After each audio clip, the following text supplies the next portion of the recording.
J'ai jamais très bien compris les gens, le monde qui m'entoure.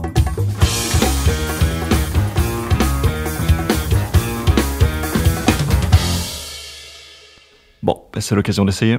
Je suis Guillaume Haché, vous écoutez 70 minutes avec.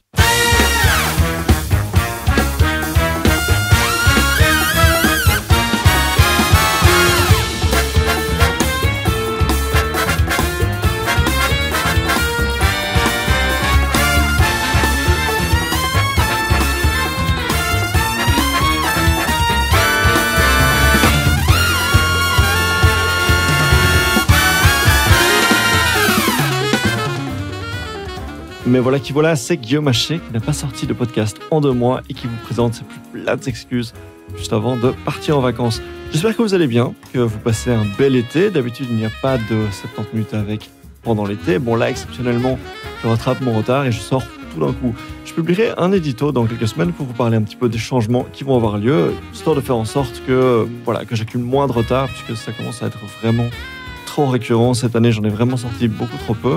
En tout cas, pour le moment, le retard est rattrapé, c'est déjà ça. Je sors 3 épisodes en même temps, à commencer par cet épisode que je me suis permis de taguer comme un épisode bonus, parce que voilà, on va quand même vraiment dans le détail sur un sujet très spécifique. Petite précision, on a enregistré cet épisode à distance, la qualité du son était vraiment assez horrible, et pour la première fois, j'ai fait appel à de l'intelligence artificielle pour réparer le son de Jessica. Vous m'en direz des nouvelles. Bonne écoute sur cet épisode sur les applications de rencontres.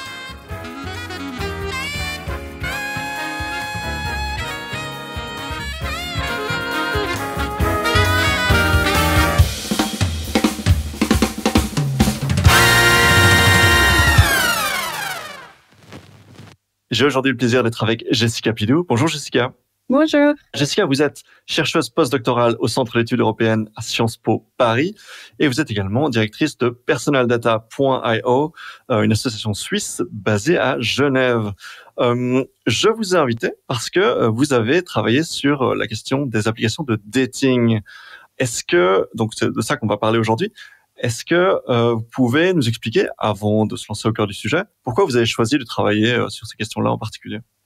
Parce que j'étais à l'époque où je faisais mon master à l'université de Lausanne, j'étais célibataire et mes colocs autour de moi étaient aussi célibataires et on s'est lancé à tester Tinder. À l'époque, ça commençait à devenir populaire.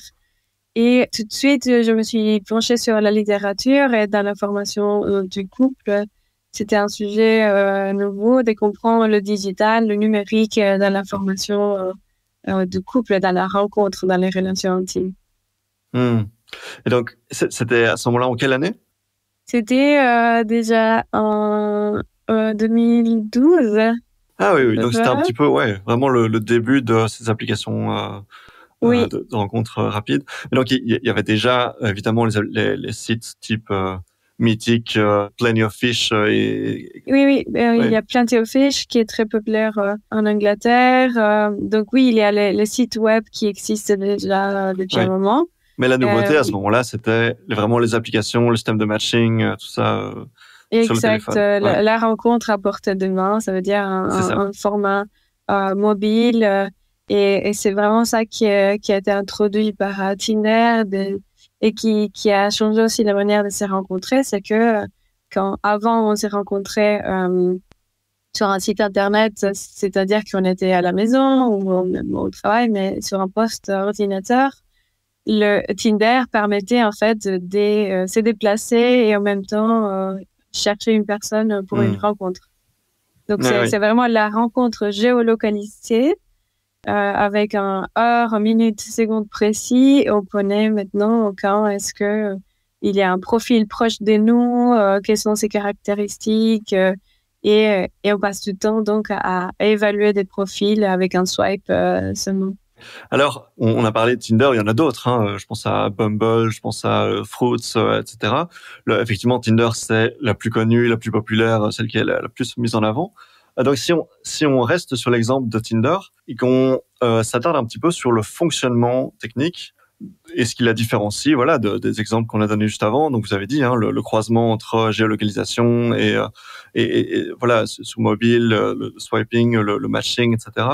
Quelles sont les mécaniques derrière Tinder? Quelle est l'innovation que ça apporte en 2012?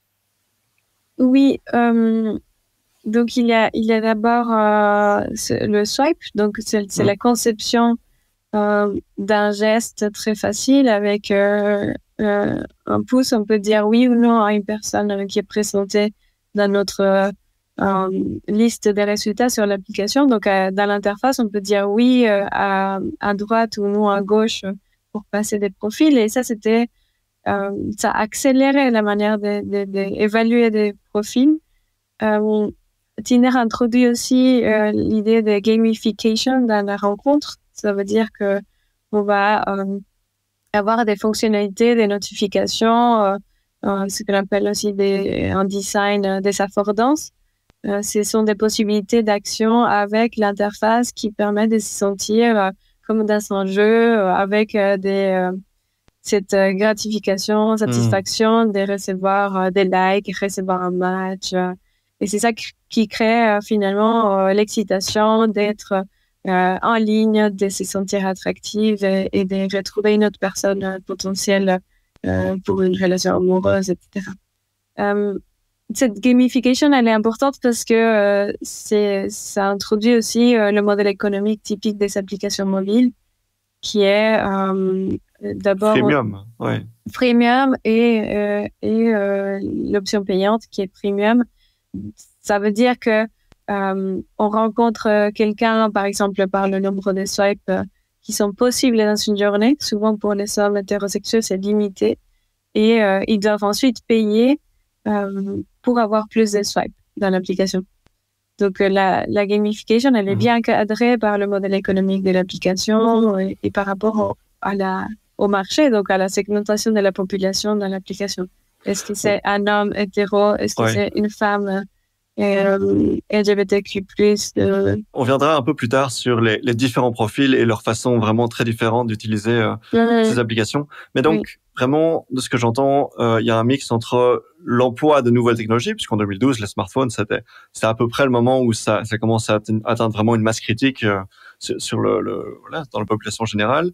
Donc la technologie GPS, géolocalisation, l'écran tactile, le swipe, tout ça, et aussi vraiment une logique qui va chercher côté jeu mobile avec l'interface graphique, la logique du business model, comme vous avez dit.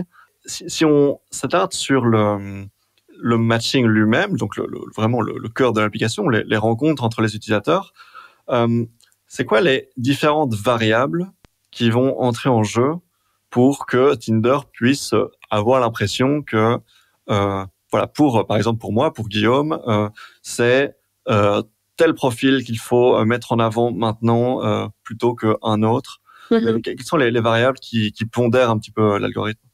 Oui, exact. J'ai oublié de dire qu'effectivement, à part la géolocalisation qui a été déjà introduite par Grindr avant Tinder, en fait, les algorithmes de Tinder ont connu une masse critique par les utilisatrices et utilisateurs, puisque les algorithmes de Tinder sont sophistiqués dans le sens où ils vont comprendre les préférences des individus à partir du swipe, du like. Et ça, c'est des données dites comportementales dans l'application. Mais il y a aussi des données dites déclaratives. C'est ce qu'on remplit dans un profil. Donc, on est tous et toutes obligés à remplir un profil quand on s'inscrit, soit parce que on a un formulaire à disposition, soit parce que on connecte notre compte avec un autre compte Facebook, Instagram, Spotify. Et il y a toujours des données personnelles qui sont déclarées par nous en amont. Et en fait, ces données déclaratives et des comportements vont être introduits dans les algorithmes qui sont ensuite capables de nous proposer, de nous faire des suggestions de manière automatisée et très vite. Ça fait que quand on ouvre l'application, on a toute une quantité énorme de profils à disposition. Et Tinder dit, voilà, ce sont vos préférences qui sont analysées avec du réseau des neurones. Et c'est une technique assez sophistiquée d'intelligence artificielle qu'on utilise aujourd'hui dans beaucoup d'autres systèmes sur Facebook. Et ce qui se passe, donc, c'est on va d'abord profiler la personne qui s'inscrit sur l'application. Donc, disons, moi, Jessica, je suis profilée, on connaît mes caractéristiques et la manière dont j'utilise Tinder. Combien de temps je passe connectée, combien de fois j'ouvre l'application, ou dans quel point spécifique j'utilise l'application. C'est chez moi, autour de chez moi, dans un bar, etc. Et après, on va profiler aussi les autres personnes qui m'intéressent. Donc, on me présente Guillaume et on regarde si moi je le like ou non. Et on regarde donc les caractéristiques de Guillaume pour comprendre quel type d'homme est aimé par Jessica. Et ensuite, la recommandation algorithmique, c'est fait sur cette base réciproque. Vous voyez, c'est les deux individus qui sont profilés et leurs préférences qui sont profilées aussi. Ouais. Exact. Ses caractéristiques, ses préférences à la fois. Et ensuite, ce qui est important de comprendre aussi, c'est qu'on va les comparer avec des personnes similaires. C'est-à-dire qu'il n'y a pas un match entre Jessica et Guillaume. Si j'ai like Guillaume, c'est aussi parce que des femmes similaires à moi aiment des hommes similaires à Guillaume. Oui. Donc, les comportements des autres ont une influence sur le type d'homme qu'on me présente dans le système. Sur votre expérience et sur mon expérience, sur base de personnes qui nous ressemblent individuellement. Ouais. Exact. Ouais. Qui nous ressemblent individuellement de par nos caractéristiques ou de par notre comportement en ligne dans les swipes. Mm-hmm. Et par exemple, donc les caractéristiques, ça peut être quoi par exemple? Est-ce que les photos qui sont uploadées sur les applications sont analysées? Est-ce que l'application, l'algorithme va décortiquer, repérer des choses sur base des photos et dire il a plutôt l'air, je sais pas moi, en surpoids, ou il a plutôt l'air musclé? Est-ce qu'il y a ce genre d'aspects, ce genre d'attributs qui sont extraits des photos? Oui, vous savez utiliser un mot qui est à comprendre, décrypter.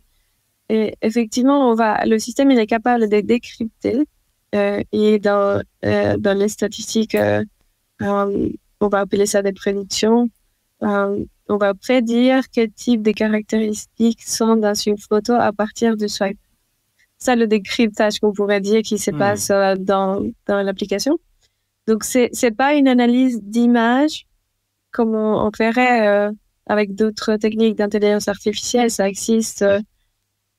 Mais ici, on va vraiment inférer à partir des likes et quel type de caractéristiques sont dans la photo que vous avez aimée. Et c'est là où la notion de boîte noire revient souvent parce que le réseau des neurones est capable d'analyser des milliers, des millions de caractéristiques à partir du swipe. Et certaines caractéristiques vont avoir plus ou moins de poids par rapport à ce comportement de swipe dans l'application. Le fait que les attributs de chaque utilisateur soient vraiment nous placent dans un groupe d'autres personnes qui correspondent aussi à ces attributs-là, ça pose la question de finalement un peu de réduire un petit peu les gens à une série de clichés. Est-ce que c'est juste de dire ça? Oui, je pense qu'effectivement l'application elle va standardiser. Il y a deux choses. Il y a l'application et la conception de l'application va rendre plus ou moins homogène la population parce que quand on s'inscrit, il y a une liste prédéfinie des caractéristiques qu'on peut remplir. Ce sont les variables qui nous décrivent et qui vont rentrer dans les algorithmes. Et ces variables-là sont souvent au standard. Genre, si on va sur un site des rencontres comme Parship ou Mythique en France, par exemple, on va décrire la silhouette d'une femme comme étant athlétique ou ronde. Donc, il y a vraiment des qualités, donc des valeurs prédéfinies et standards pour tout le monde. Et on a 4, 5 options. Je fais une analyse où c'est vraiment réduit le choix qui existe pour décrire le corps de la femme. Et ça standardise d'une part la description d'une personne et de son attractivité, et ça introduit aussi les stéréotypes qui existent dans la société, puisque ces profils, ces variables sont définis par des humains qui conçoivent des algorithmes. Donc, le fait quand on crée des algorithmes, on va décider quel type de variables ou quel type d'informations d'une personne on va collecter. Donc, si je décide que c'est pour une femme la taille et la taille de la poitrine qu'on va collecter comme information, vous voyez, ça va érotiser la femme par le haut de son corps et ça va rendre une image de femmes hétérosexuelles dans l'application qui est aujourd'hui propagée même dans les applications LGBTQ+. Donc il y a vraiment, c'est un problème pour la diversité des types de corps, des types de différentes identités de genre qui existent. Donc et ça c'est côté conception de l'application. Mais il y a aussi l'utilisation de l'application qui va introduire des stéréotypes qui existent aussi dans la société. Ça veut dire, pour les relations hétérosexuelles, que les hommes âgés aiment plus des femmes plus jeunes. Et ça, des statistiques nationales le montrent aussi. Alors qu'on utilise l'application en faisant plus de likes à ce type de femmes, l'application, les algorithmes vont apprendre que ce type de couple, ce modèle, fonctionne bien pour une majorité et va proposer ce modèle à la plupart des femmes qui s'inscrivent sur Tinder. Et dans ce sens-là, ce sont les choix des utilisateurs et utilisatrices dans l'application qui créent, qui vont modeler les stéréotypes qui existent déjà dans la société pour que les algorithmes les reproduisent, mais les amplifie aussi. Parce que ce qui se passe, par exemple, sur Tinder et sur toute application, quand il y a une nouvelle personne qui s'inscrit dans l'application, on ne connaît pas encore ses préférences. Et qu'est-ce qu'on fait? Et c'est un très mauvais choix, mais l'application prend la moyenne des préférences des femmes similaires pour présenter le même type d'homme. Et dans ce sens-là, oui, on amplifie les stéréotypes qui se cristallisent dans l'application. Ça, c'est important. On grave dans le marbre que, par exemple, les femmes de tel âge vont aimer les hommes qui ont une certaine apparence et les personnes qui correspondent pas à ça se trouvent du coup déclassées dans l'algorithme. Oui, exact. Je travaille avec une experte, Laurie Dutel, qui aide, en fait, qui accompagne les personnes qui utilisent les applications de rencontres pour minimiser la frustration, les rejets, améliorer leur image de soi, parce que quand on s'inscrit sur une application, d'abord, on doit apprendre à se présenter, à être attractive pour les autres. On doit aussi gérer beaucoup de refus. Et à cause de cette ouverture à un marché des personnes dont on n'avait pas accès avant. Et ce que Laurie montre, puisqu'elle travaille avec des hommes, des femmes à Paris, c'est que on arrive souvent avec des fantômes, style j'aimerais trouver une femme jeune asiatique, et puis Tinder me montre tellement de femmes que l'homme il croit que oui, mais je vais la trouver. Et ce qui est un problème en fait, parce qu'il y a quand même l'opacité du système de comment les algorithmes fonctionnent et qu'on ne dit pas qui nous like vraiment en retour jusqu'à ce qu'on trouve un match. Vous voyez? Sauf si on paye.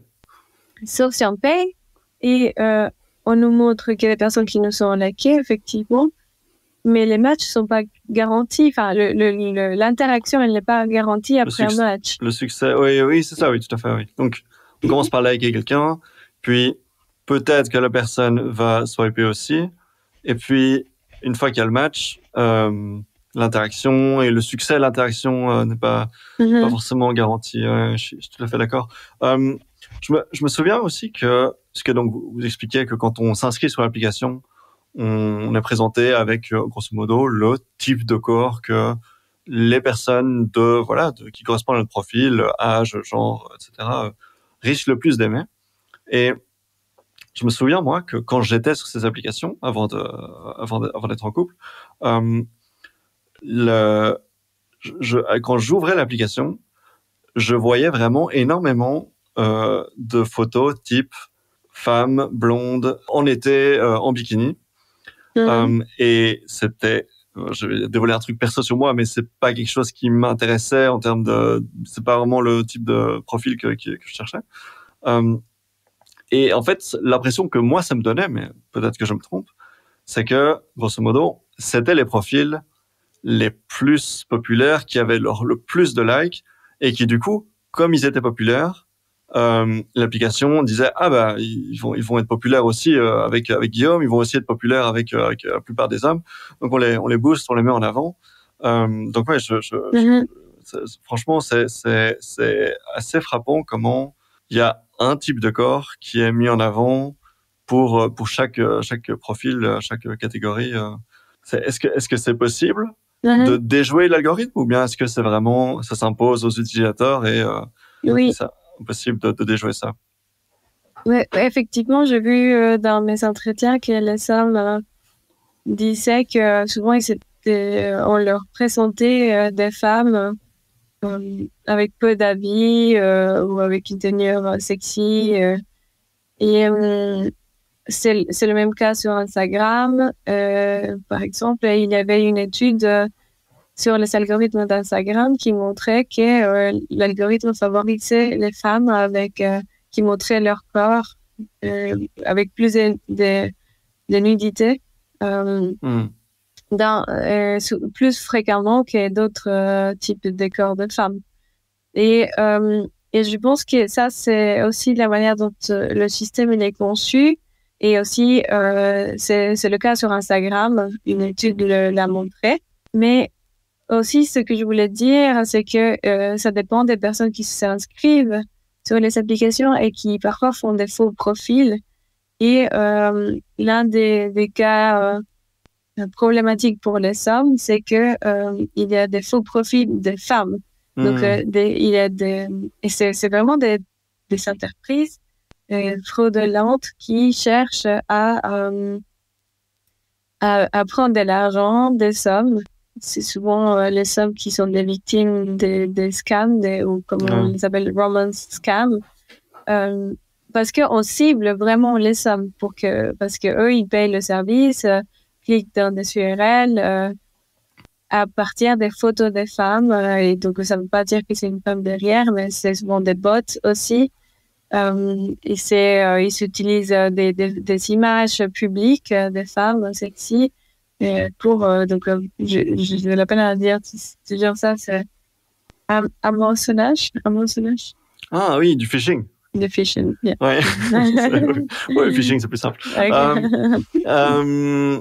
Oui, mais il y a plein de scams différentes, hein. Donc il y a le phishing, il y a alors ce que moi je me rappelle avoir vu un paquet de fois, c'est des profils qui indiquaient comme position qu'ils étaient à Bruxelles, mais quand on regardait les photos, on voyait très clairement que c'était des jeunes femmes asiatiques qui vivaient plutôt en Thaïlande, au Vietnam ou en Asie de l'Est. Oui. Et clairement, on voyait que c'était pas du tout à Bruxelles et qu'elle n'était pas du tout bruxelloise et pas du tout en Belgique. Et donc, c'est un autre type de scam. C'est ce que je devinais être...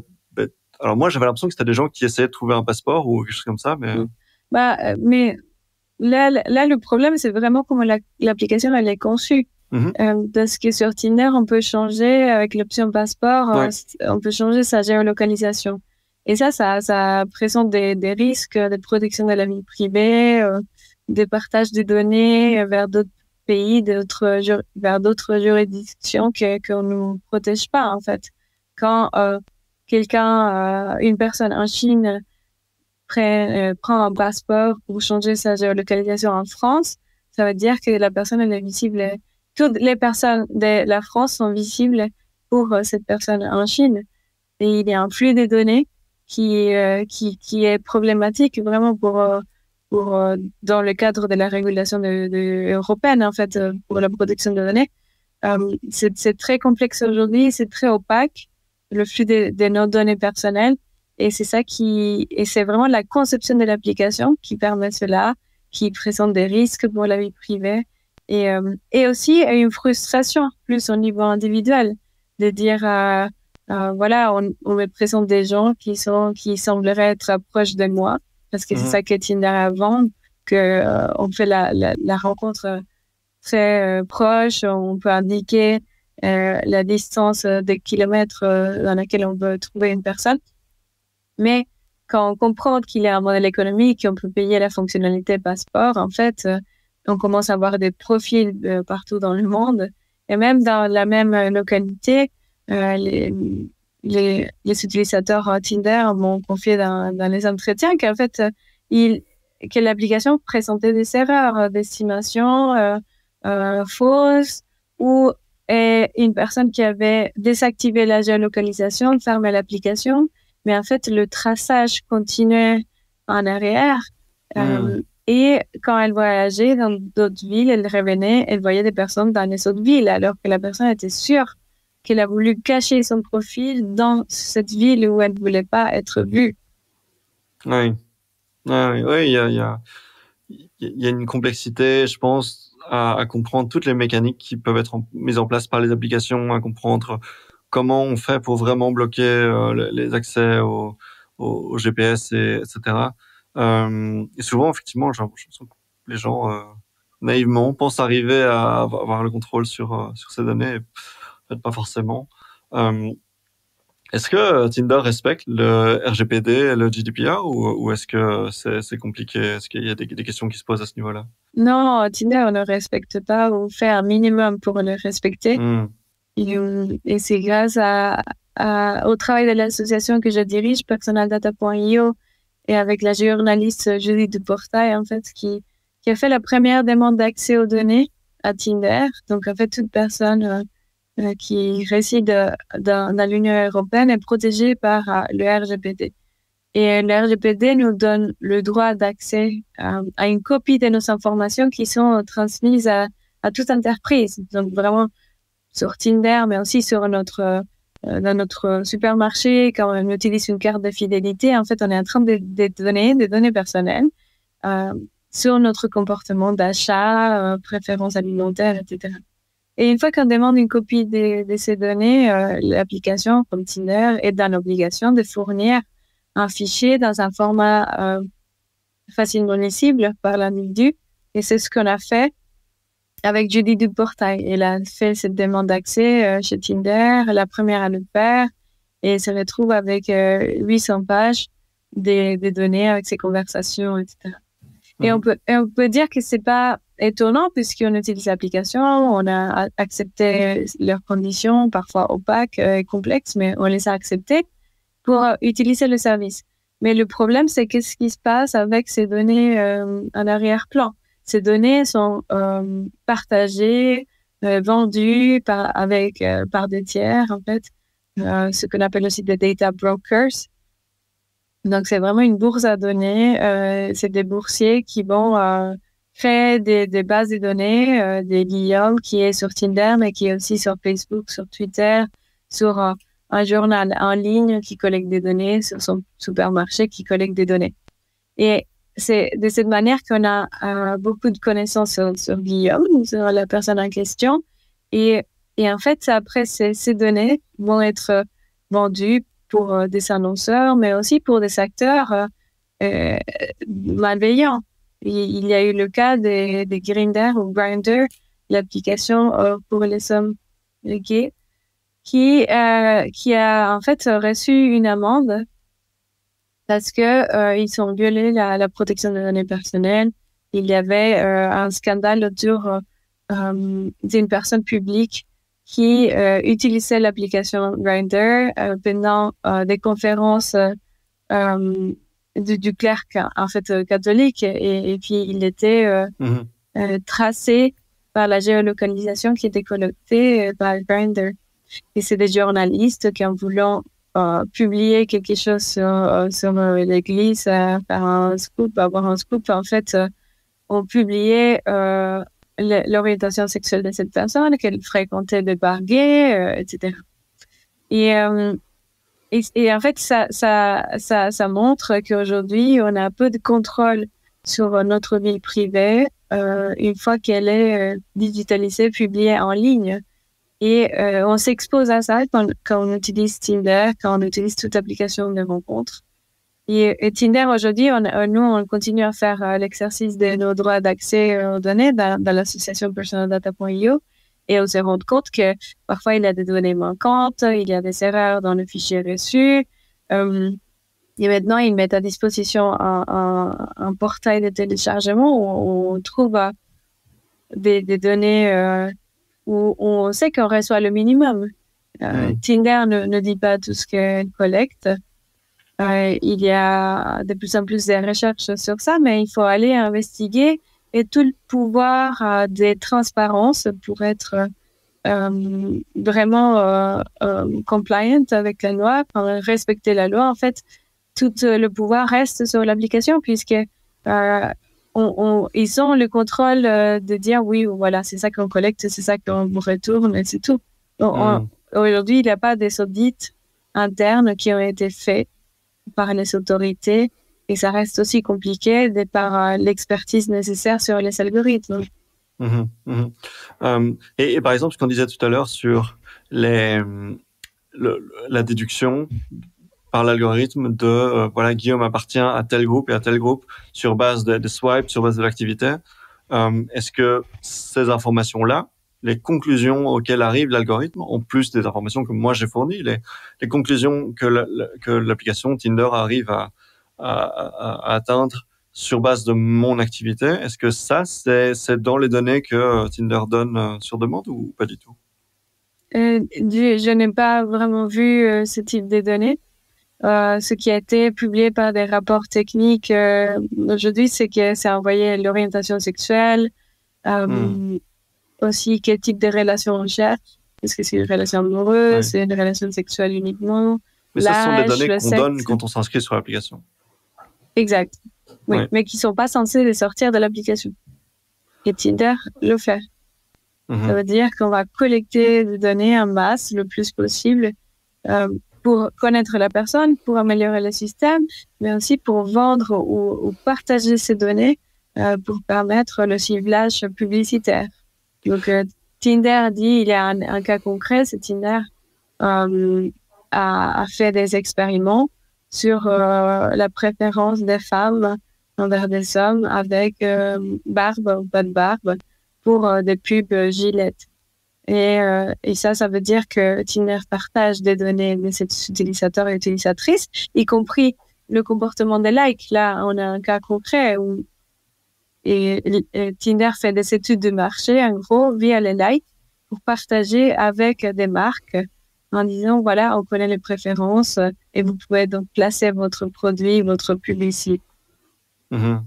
C'est une question compliquée parce que d'un côté, je pense qu'il y a du potentiel quand on regarde les outils qui sont à notre disposition. Voilà, je dis nous en tant que société, entre guillemets, il y a du potentiel si on veut utiliser des outils voilà, qui sont les smartphones, Internet, etc., les outils numériques pour permettre des rencontres, pour permettre du dating. Il y a un potentiel intéressant. Mais en même temps, ces applications-là ont besoin d'une masse critique, ont besoin d'avoir énormément de gens, parce qu'une application de rencontre où il y a seulement 15 personnes inscrites, évidemment, ça sert à rien, ça peut pas marcher. Donc, il faut une masse critique d'utilisateurs. Il faut un modèle un modèle économique qui permet d'atteindre cette masse critique. Donc, si on rend une application payante, forcément, il y aura beaucoup moins de monde qui arrive. Et donc, le modèle économique, freemium, qui est basé donc, en l'occurrence, ça pourrait être juste freemium. Est-ce que, ouais, voilà, en fait, c'est ça ma question. Est-ce qu'on pourrait imaginer un Tinder basé uniquement sur les utilisateurs qui utilisent d'une part gratuitement et d'autre part qui achètent l'abonnement ou qui achètent les fonctionnalités payantes, mais aucune revente de données, aucune vente de données publicitaires, etc. Est-ce que ça pourrait être imaginable? Est-ce que ça pourrait tenir économiquement, financièrement? Oui, bien sûr. Je pense qu'aujourd'hui, l'innovation, elle doit se faire au niveau du modèle économique. Pour arrêter de dépendre des Google, des Apple. Lorsqu'on crée une application, on lance une application dans la Play Store et l'Apple Store, on donne un pourcentage de toute transaction à ces plateformes dominantes, en fait. Et les applications de rencontres, d'autres applications deviennent juste des petits acteurs qui ramassent juste un peu d'argent et beaucoup moins de données par rapport à Google et Apple ou Microsoft, par exemple. Donc, il y a des techniques possibles, des protections des données, sécurisation des données. Il y a des flux de données à inventer pour protéger mieux la vie intime des personnes. Il y a d'autres possibilités de faire du profit. Mais pour ça, on a besoin aujourd'hui des nouvelles politiques, des régulations plus fortes, des fonds d'investissement qui doivent être vraiment révolutionnés. Et ça va se passer tout de suite parce que tout le système aujourd'hui est en train de pousser pour l'innovation tech, high-tech, où on veut des apps, on crée des apps chaque jour en masse, des apps qui prétendent solutionner toutes sortes de problèmes, ou même quand il n'y a pas de problème, on crée le problème pour créer l'application. Et si on sort pas de ce modèle et on crée pas une nouvelle éthique de pourquoi on crée une application, pourquoi l'innovation, elle sert à quoi et comment elle fonctionne. Si on réponse pas l'économie qui va avec, si on réponse pas les fonctionnalités des applications, en fait, on va pas trouver des alternatives. Mais c'est clair qu'il y a des méthodes dans la recherche, on est dans des meilleurs à trouver des alternatives. Ça existe, mais il y a un modèle économique néolibéral dominant aujourd'hui. Donc ça m'amène à ma prochaine question, puisqu'on a beaucoup parlé de Tinder. Il y a évidemment des alternatives. Je pense à Bumble, dont la particularité est que une fois que le match est fait, c'est obligatoirement la femme qui doit faire le premier pas dans l'interaction et l'homme ne peut pas aller, par exemple, envoyer le premier message, par exemple, pour avoir un comportement de harcèlement ou ce genre de choses. Donc, il y a plus de sécurité qui sont mises en place, un peu plus de réflexion à ce niveau-là. Il y a Fruits qui appuie encore plus sur la question de gamification. Mais tout ça s'est fait tuer par le modèle économique. Voilà, c'est ça. C'était ma question. Est-ce qu'il existe une alternative aujourd'hui où vous vous dites, eh bien, c'est déjà un peu plus un modèle faire, un modèle intéressant, ou est-ce que vraiment il n'y a rien du tout? Non, je connais pas. Non. Ok. Il y a une application que j'ai vue qui a été conçue en France qui s'appelle Be Tolerant, où il mettait l'accent sur la vérification des profils. Et ça, c'était déjà une bonne initiative, puisque l'un des problèmes aujourd'hui, c'est qu'il y a beaucoup des comptes qui sont faux, des faux profils ou des comptes à double. Et c'est un problème de confiance, en fait, qu'on est en train de créer dans les applications de rencontres. Mais il n'y a pas d'innovation au niveau des modèles économiques. Bumble, et c'est la femme qui écrit, et le match il dure 24 heures, mais si on paye, on peut repousser le match pour avoir plus de temps. C'est encore différent quand on est une femme queer ou lesbienne dans l'application Bumble. C'est tout, vraiment, ça ne fonctionne pas. Once qui dit que on voit qu'une photo de profil par jour, en faisant le contraire de Tinder, c'est-à-dire sur Tinder, on voit beaucoup d'images par jour. Sur Once, on voit qu'une photo par jour, mais en réalité, si on paye, et pour entraîner les algorithmes, on nous présente 5, 6 par jour et on doit donner des étoiles. Ils disent qu'il y a que des humains derrière. J'y crois pas parce que tout système informatique a besoin des algorithmes semi-automatisés. Ça peut pas fonctionner à grande échelle s'il y a des humains derrière, parce que exact. Il faudrait obligatoirement autant de staff que d'utilisateurs. Ça paraît compliqué si on veut fonctionner à grande échelle.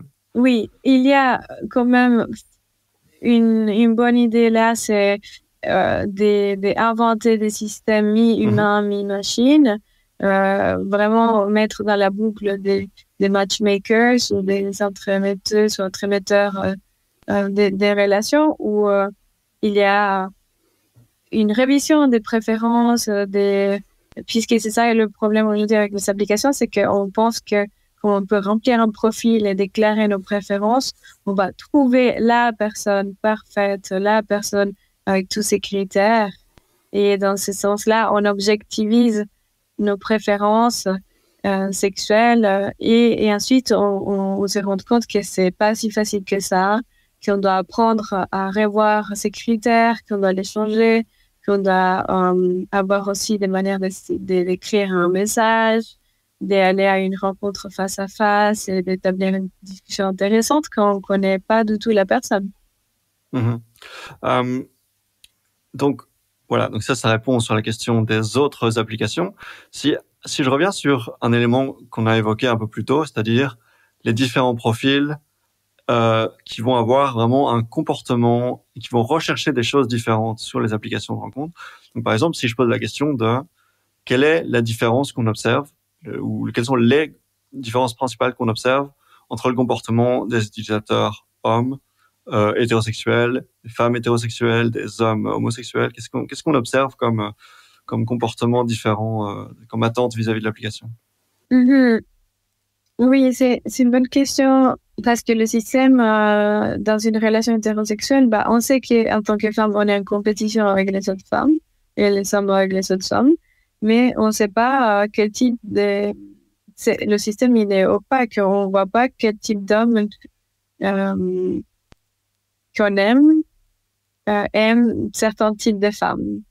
Donc, c'est opaque les préférences d'un homme.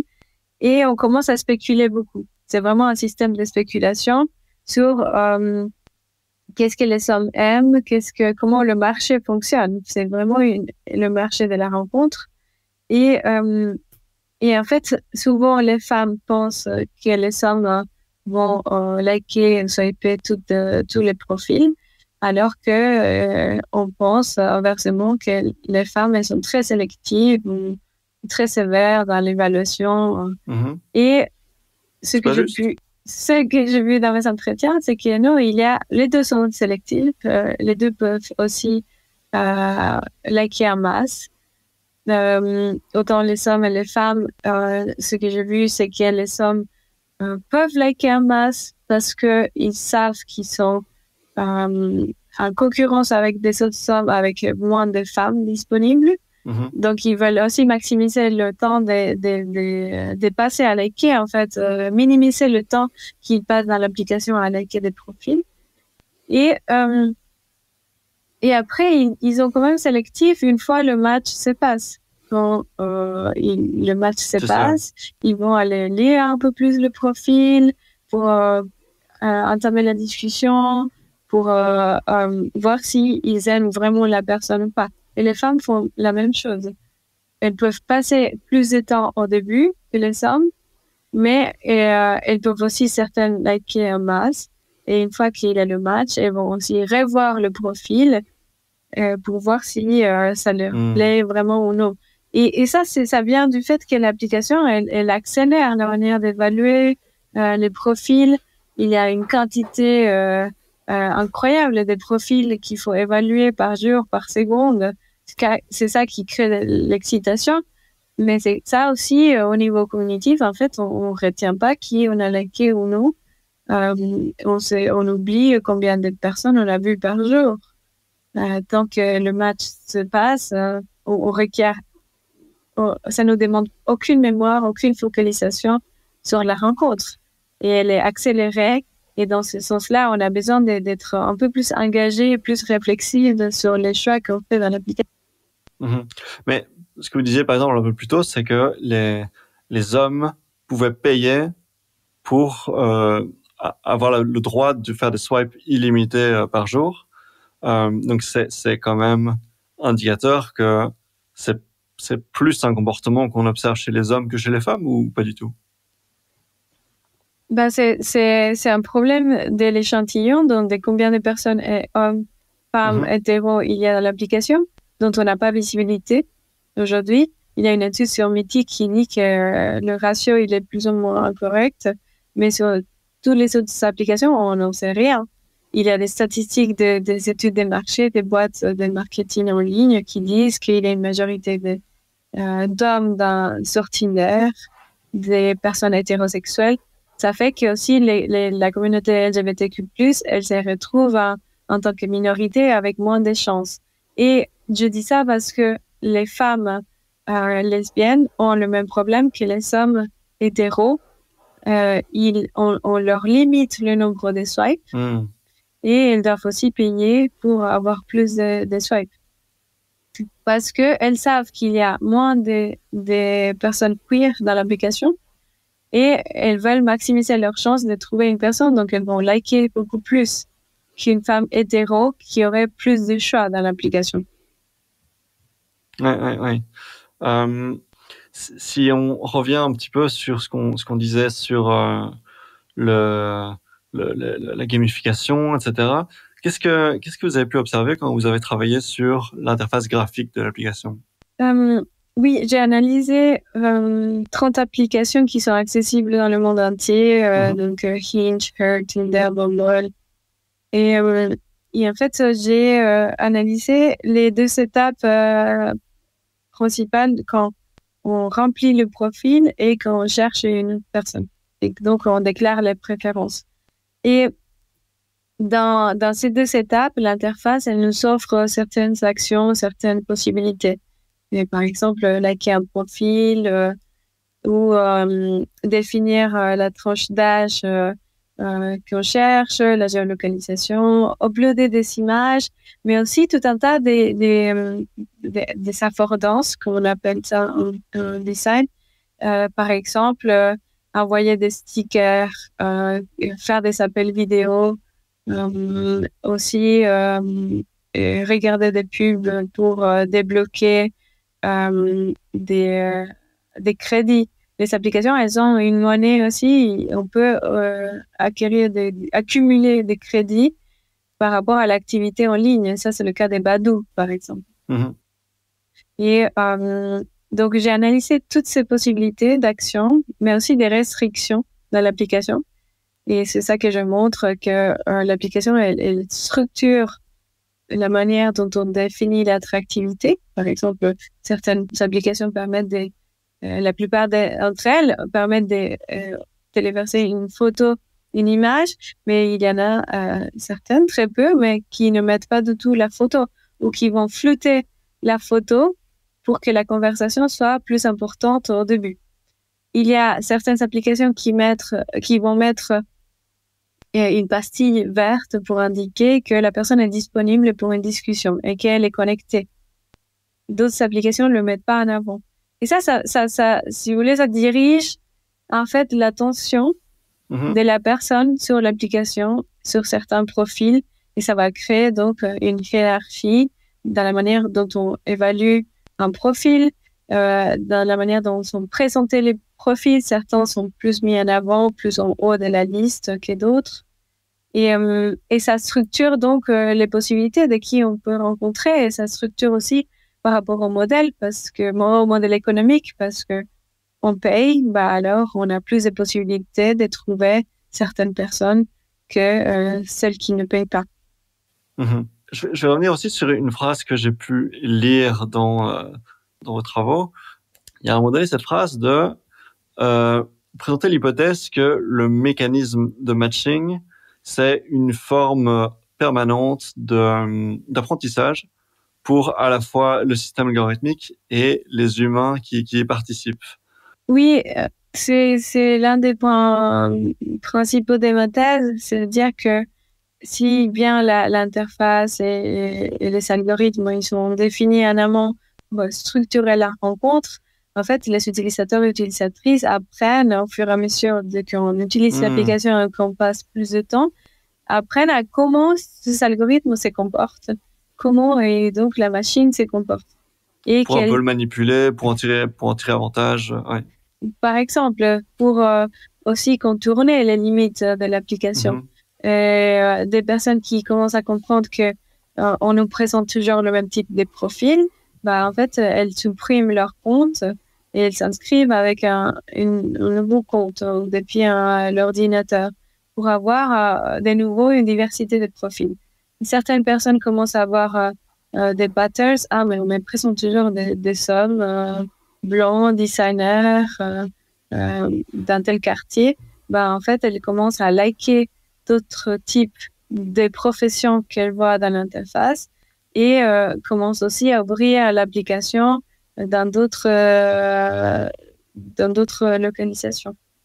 Et donc, en fait, ça amène à une adaptation en permanence entre comment la personne comprend le système et s'adapte face aux réactions du système, et de l'autre côté, comment le système il s'adapte à la manière dont l'utilisateur et l'utilisatrice se comportent dans l'application. Et ça, c'est important pour, de manière générale, voir que la technologie, elle a un pouvoir d'agir sur nous et que nous, inversement, on va aussi agir sur cette technologie et qu'ensemble, en fait, on va créer des nouveaux scénarios qu'on n'avait pas vus, qui n'existaient pas avant. Est-ce que vous avez des exemples de nouveaux comportements des utilisateurs qui s'adaptent à l'algorithme?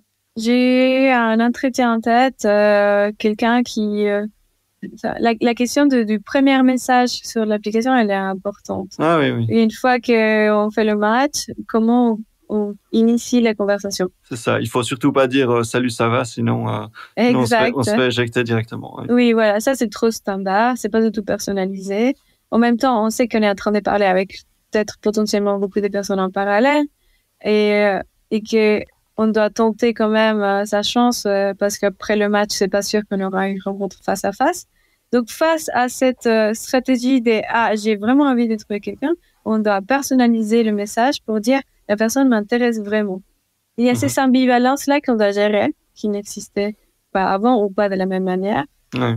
Et aussi, dans cette situation, on apprend donc les conventions de la plateforme. On dit, on va chercher quelque chose dans le profil qui m'a paru intéressant et je lance la conversation avec ça. Et ce qui se passe après, ce que j'ai entendu dans certains entretiens, c'est que la personne écrivait très jolie, elle avait vraiment prêté attention à mon profil, elle a pris le temps de me connaître à travers le profil de l'application et elle écrivait parfaitement. Les fautes de grammaire, moi, je les supporte pas.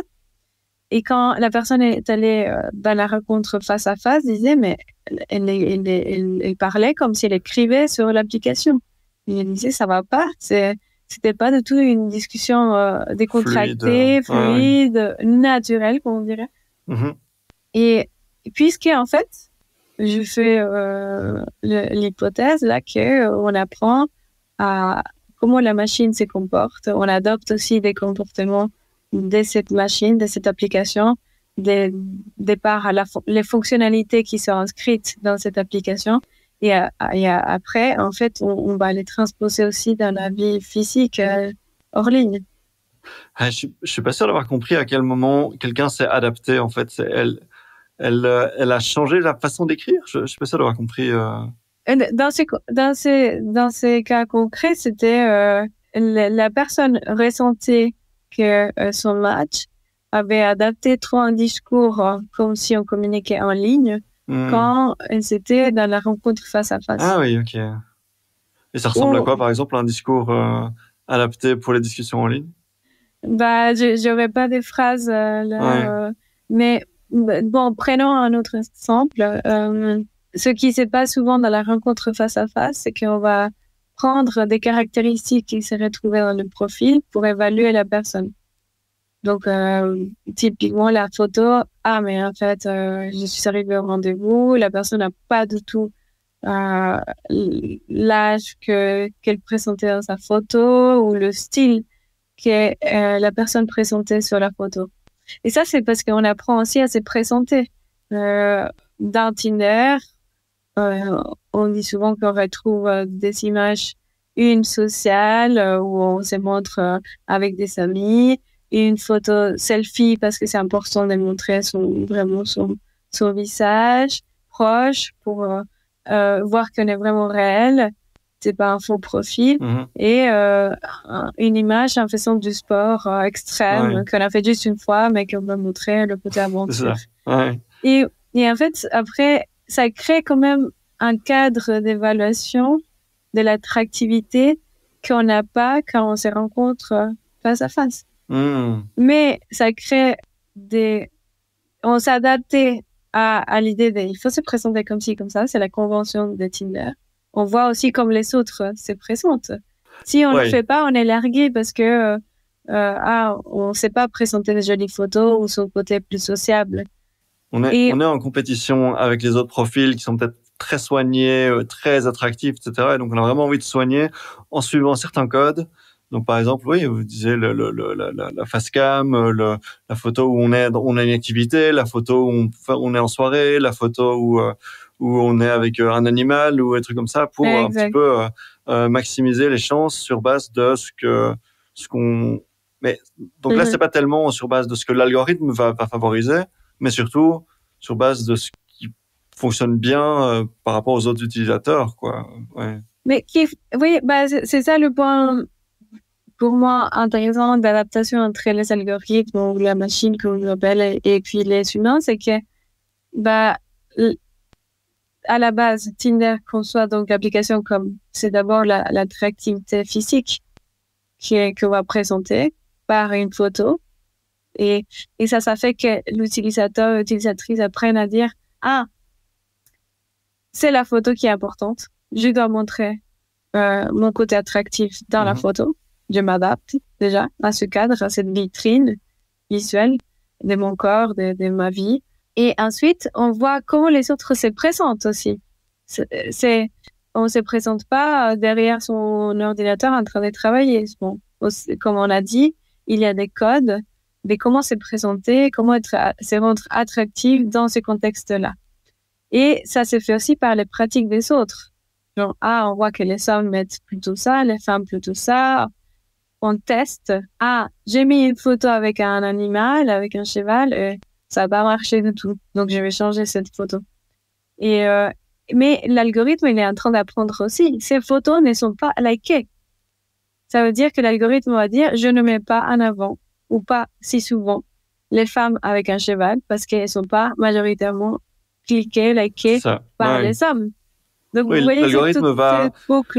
Oui, je vois. Va vraiment appuyer, va exacerber, va accentuer la popularité des contenus populaires et va défavoriser les contenus moins populaires. Et en même temps, les gens apprennent que, oui, effectivement, on sait que c'est pas joli de se présenter aux toilettes. Même si on veut être drôle, parfois on fait une selfie aux toilettes, les gens le critiquent directement. Ça revient souvent dans les entretiens. C'est vrai. Souvent dans les entretiens, vous aviez des gens qui... il a fait une selfie dans le miroir des toilettes. Ça se voit que c'est des toilettes, mais c'est tellement moche. Et donc, c'est des conventions sociales. On assume que... on dit, c'est moche de faire ça. Les autres assument que c'est plutôt joli de faire comme ci, comme ça. Donc, c'est des conventions implicites, assumées, et c'est ça qui construit finalement un monde commun dans l'application, en dehors de l'application.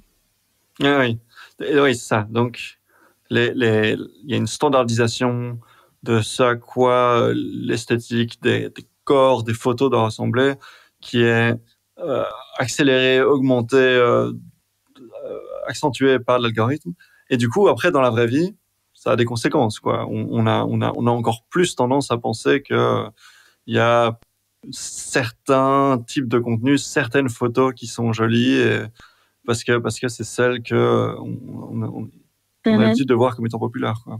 Oui, exact. Et on sait que ça revenait aussi dans mes entretiens. Il y a quand même une distinction et une confusion de ce qu'on doit faire en ligne, ce qu'on doit faire dans le hors ligne, dans le monde physique, sans le digital. Et souvent, il y avait, ça, tu le fais pas. Enfin, sur l'application, tu dis, qu'est-ce que tu cherches ici? Et tu sais que tu arrives à une rencontre face à face, tu vas pas dire comme tu aurais écrit directement dans l'application, tu cherches quoi. Ça se dit autrement, ça se dit plus tard dans la soirée, etc. Et dans l'application, ça va très vite. C'est une question qui peut très vite surgir dans la conversation. Ouais. Très vite parce que l'évaluation elle est différente, parce que il faut aller vite. Ouais, c'est accéléré. On va pas perdre son temps avec quelqu'un si de toute façon on cherche pas la même chose. Donc on split, quoi. Ouais. Exact. Des femmes qui s'inscrivent pour vraiment trouver une relation et fonder une famille. C'est une question importante pour elles. Est-ce que tu as envie d'avoir des enfants? Parce que j'ai pas envie de commencer une relation et rester 2-3 ans avec quelqu'un qui voudrait pas. Mais les gens apprennent aussi ensuite que c'est une question très directe à faire. Donc, elles vont écrire des messages un peu implicites ou plus subtils dans la description du profil qui, comme elles le disent, font le tri des hommes qui s'intéressent pas du tout à avoir des enfants. Et les hommes le font dans... Il y a et ça revient peut-être à la question de qu'est-ce que les hommes et les femmes hétérosexuels font ou pas. Souvent, on dit les hommes sont en train de chercher plutôt du sexe dans les applications d'un Tinder et que les femmes cherchent l'amour. C'est faux. Là, j'ai récemment lu un article. C'est faux dans le sens, ce n'est pas généralisé. Ce n'est pas le cas pour tous les hommes et pour toutes les femmes. Et ça dépend de la ville, du lieu, de l'âge. Okay. Et une étude montre, c'était en Autriche, que les hommes, en fait, il y avait une différence peu significative. Les hommes cherchent un peu plus l'expérience sexuelle, mais pas autant que ça, parce qu'il y a des femmes aussi qui le cherchent. C'est pas tous les hommes qui cherchent du sexe, c'est pas toutes les femmes qui cherchent absolument à fonder une famille. Mais ce qu'on observe quand même, une tendance un petit peu plus d'un côté que de l'autre. Est-ce qu'on observe quand même des différences, ou bien est-ce que vraiment on peut pas extraire de faire des généralités au niveau de ce que les utilisateurs et utilisatrices viennent chercher? Donc, il faut être vraiment prudent avec ces résultats, parce qu'il y a, il faut être prudent sur ce qu'on peut dire, parce que les études sont variées dans différentes villes et qu'on n'a pas accès aux données réellement collectées par Tinder. Il n'y a pas c'est juste récemment que les enquêtes nationales ont introduit la question de vous avez trouvé où votre partenaire, et avec le choix application de rencontre. Et en Suisse, c'était le cas de la dernière enquête qui montre que les personnes qui ont trouvé un partenaire ou une partenaire en ligne ont plus envie d'habiter ensemble rapidement et de fonder une famille rapidement. Donc, et ça, c'est... Corrélation n'est pas causalité. Donc c'est... Ouais. Oui, effectivement. Mais je pense que il y a quand même une démarche proactive. Une fois qu'on s'inscrit sur l'application, on cherche quelque chose. Et ces personnes qui sont dans la recherche d'un projet amoureux, d'une relation à long terme et de fonder une famille et se retrouvent ensemble dans un match, il y a plus de chances de fonder cette famille que rester, par exemple, dans son réseau, au travail, à l'université, ou à chercher un partenaire ou une partenaire avec moins de personnes disponibles. Donc, en fait, s'inscrire et être dans une démarche proactive de trouver un partenaire, une partenaire amoureuse, va augmenter les possibilités de l'attendre. En fait, l'étude, il dit, c'était une étude avec un échantillon de personnes qui habitaient en Autriche. Et l'étude voulait voir si les personnes qui vont sur les applications de rencontres ont des problèmes d'estime de soi, sont moins sociables que les personnes qui retrouvent un partenaire, une partenaire hors ligne ou qui n'utilisent pas les applications de rencontres. C'était aussi à analyser le sexual permissiveness. Donc, vraiment, un peu plus la permission, la facilité, oui, d'avoir des expériences sexuelles. Oui, à quel point on est à l'aise avec l'idée de peut-être trouver un partenaire sexuel ou si au contraire on est plutôt fermé à cette idée, quoi. Oui, combien on était ouvert. Donc, l'étude analysait combien on était ouvert à des expériences sexuelles, plutôt sexuelles et non amoureuses en ligne, le niveau d'estime de soi des personnes et le niveau de sociabilité. Et en fait, les résultats étaient que les personnes qui vont en ligne sur une application n'ont pas des problèmes significatifs dans ces aspects-là par rapport aux gens qui ne sont pas sur les applications de rencontres. Ça veut dire que l'application, ce n'est pas une motivation principale parce qu'on est timide, parce qu'on a de la peine, parce qu'on se trouve moche qu'on va sur une application. Et le seul résultat significatif, c'est que les hommes, légèrement, c'était chercher plus des expériences sexuelles que les femmes dans les applications en ligne. Il y avait une différence légère. Comme vous disiez, ça dépend peut-être des groupes d'âge, des groupes des villes, de la culture, tout ça. Donc c'est difficile de tirer des conclusions, quoi. Oui, et il y a... dans mes entretiens, je fais une trentaine d'entretiens avec des personnes habitant en Suisse et plus la Suisse romande, dans Lausanne, etc. Une motivation évoquée spontanément, c'était « Ah, mais je suis timide, je n'ose pas aller draguer directement une fille, donc je vais sur les applications de rencontres. » Mais je n'ai pas analysé plus que ça. Il y a quand même aujourd'hui des problèmes d'addiction sur les applications. Ah oui? De par l'excitation que ça crée, en fait. La dopamine. Oui, bien sûr. Et le design a beaucoup d'influence sur ça. Puisque, et les gens le disent dans les entretiens, c'est rassurant quand on a un match, quand on voit quelqu'un de joli qui nous a liké. En retour, ça fait du bien. Donc, ça joue un rôle sur, en fait, des validations de notre attractivité dans le marché. Mais ça peut être aussi néfaste parce que j'avais des entretiens avec des personnes qui n'ont jamais eu un match et qui n'ont jamais eu une rencontre face à face. Et donc, vous n'avez rien vu passer au sujet de précisément les personnes qui n'ont pas de succès sur les applications de rencontres, qui n'arrivent pas à trouver quelqu'un dessus. Parce que concrètement, on connaît tous des gens qui vont sur ces applications de rencontres, vont sur Tinder, et ça marche hyper bien pour eux ou pour elles, ils rencontrent tout le temps des gens, ça a beaucoup de succès. Et je me pose des questions vis-à-vis de l'impact sur la santé mentale des gens qui essayent d'aller dessus, et ça marche vraiment pas du tout pour eux et ça fonctionne pas, ils n'arrivent pas à trouver des matchs, trouver des gens.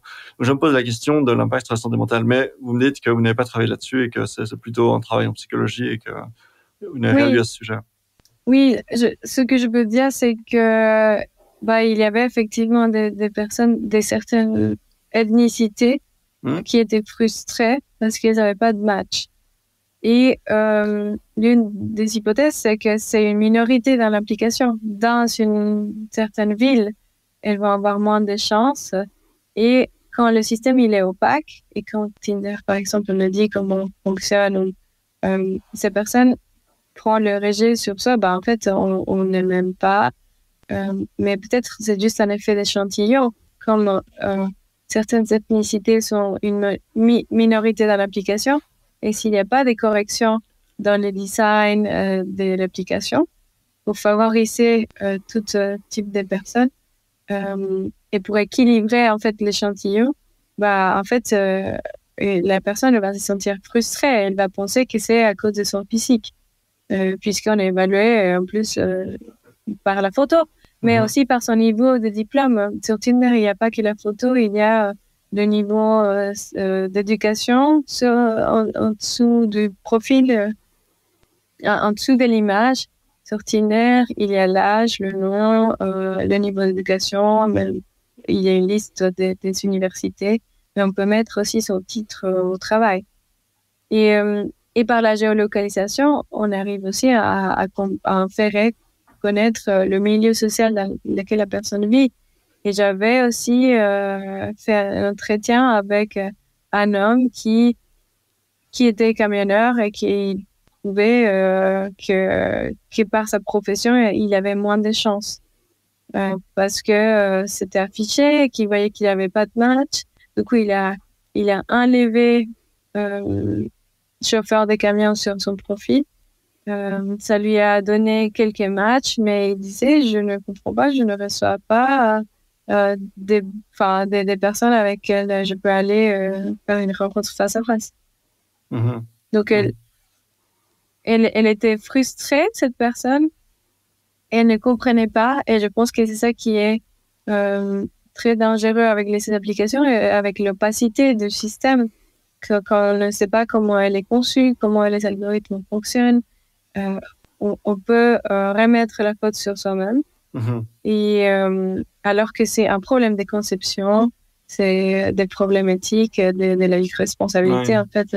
Oui, et donc ça peut absolument être quelque chose au niveau du système. Ça peut être ça peut être quelque chose entre les deux. Ça peut être par exemple la sélection des photos qu'on a faites, le profil qu'on s'est construit qui est pas particulièrement séduisant, etc. Et en fait, c'est très dur d'avoir autant au niveau de l'algorithme que des choses qu'on présente, de savoir un peu qu'est-ce qui fonctionne pas, et c'est très facile, je pense effectivement, d'arriver à la conclusion que non, je suis juste pas beau, je suis pas attractif. Donc ouais, vraiment c'est une question que je me pose vis-à-vis de ça. Ça me semble un danger potentiel. Dernière question pour terminer cet entretien. Si si demain vous rencontrez quelqu'un qui vous explique que il cherche à trouver un partenaire, un ou une partenaire, est-ce que aujourd'hui vous lui conseilleriez les applications de rencontre ou vous lui déconseilleriez? Parce que vous disiez qu'il y a 10 ans vous vous étiez inscrit dessus et que ça vous intéressait et que vous avez commencé à travailler sur ces questions-là. Vous avez cité toutes les choses vraiment négatives, les dangers potentiels, les questions vis-à-vis de l'algorithme, vis-à-vis des données, etc., sur la santé mentale. Est-ce que aujourd'hui vous pourriez, malgré tout ça, conseiller à une personne qui cherche qui cherche à trouver un partenaire de vie, les applications de rencontre, ou bien est-ce que vraiment vous êtes dégoûté, c'est plus du tout intéressant à vos yeux? Je dirais que je serais pas pour interdire les applications de rencontres parce que je pense que ça fait partie des manières globales de comment on vit aujourd'hui avec le numérique, et que c'est devenu un lieu commun pour retrouver une personne. Donc je dirais vous pouvez y aller, mais il faut aller équipé en fait, parce que il y a, comme on l'a vu, comme on a discuté, il y a des nouvelles conventions, des nouvelles manières de présenter, des nouvelles manières de discuter, et il y a des discriminations possibles par les algorithmes, par les autres, puisqu'on s'expose aux autres d'une manière qu'on ne fait pas dans la vie quotidienne. On dit pas, voilà, je suis là, est-ce que tu m'aimes ou tu m'aimes pas? Et il faut donc être équipé des conventions, de l'application, des comment les algorithmes fonctionnent, avoir un minimum des connaissances sur qu'est-ce qui se passe dans une application, quel type de données sont collectées et qu'est-ce qu'on est en train de donner. Et pour ça, souvent on oublie on crée un profil, ça a accès public et gratuit à tout le monde et à n'importe qui, sans savoir qui est de l'autre côté de la machine. Donc on expose notre vie intime, notre orientation sexuelle qui pourrait être punie et stigmatisée par les autres, par certains gouvernements. Aujourd'hui, on donne des informations sensibles, notre statut de vaccination aussi, statut VIH, et comme on a discuté aussi, ces données sont partagées et vendues en dehors de l'application. Merci beaucoup pour ces 70 minutes passées ensemble. Avant qu'on se quitte, est-ce que vous souhaitez encore ajouter quelque chose, une question qu'on n'a pas abordée sur les applications de rencontre, ou bien est-ce qu'on a fait le tour? Non, oui, on a parlé beaucoup de l'économie des données, la protection des données, les algorithmes. Je viens juste de penser que sur la question de l'attractivité physique et tout ça, j'ai vu aussi dans mes entretiens et surtout avec Laurie, avec qui je travaille, elle dit, mais tu sais, les personnes qui ont un standard de beauté accepté par la majorité, en fait, et ces personnes n'ont aucun problème à trouver des matchs et à faire des rencontres. Et donc, c'est quand on s'expose dans une application qui met en avant l'attractivité physique et les conventions sociales, donc on sait que, on dit une personne plus saine, elle n'est pas en surpoids, elle est donc plus belle, etc. Si la majorité pense ça se cristallise dans l'application et les jeunes fines, des tailles fines, etc., vont avoir plus de chances et vont avoir des expériences beaucoup plus favorisées que d'autres personnes qui rentrent pas dans ces standards de beauté, souvent hétéronormés, mais ça, donc voilà, j'ai juste pensé à ça. Super. Merci beaucoup. Mais merci à vous. Et on se retrouve alors dans 2 semaines pour un prochain épisode. Oui. Au revoir. Au revoir. Voilà, c'est déjà tout pour cet épisode bonus sur les applications de rencontres. Comme je vous le disais, j'ai sorti 3 épisodes en même temps, mon backlog enregistré avant les vacances. Il y a donc également aujourd'hui un épisode sur les réseaux sociaux avec Alexandra Machantonio, chercheuse en postdoc en psychologie sociale, ainsi qu'un épisode plus guilleret avec le confrère podcasteur Pierre Oswald, qui est médecin-chef à l'hôpital Jean Titeca, sur un sujet beaucoup plus sombre, à savoir les paraphilies. Je vous encourage à aller écouter tout ça. Je vous souhaite un bon été. Je vous retrouve très bientôt. Bisous.